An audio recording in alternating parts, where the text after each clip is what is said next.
اپنے دن کا آغاز صدقہ دینے سے شروع کرو۔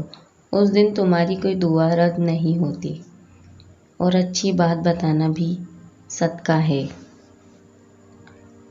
کوئی تمہارا دل دکھائے تو ناراض مت ہونا، کیونکہ قدرت کا قانون ہے، جس درخت کا پھل زیادہ میٹھا ہوتا ہے، لوگ پتھر بھی اسی کو مارتے ہیں۔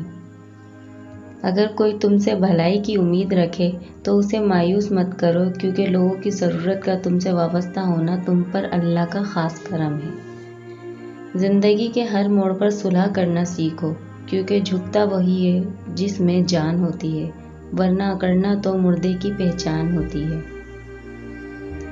تمہاری خاموشی سے تمہاری تکلیف کا اندازہ نہ کر سکے، اس کے سامنے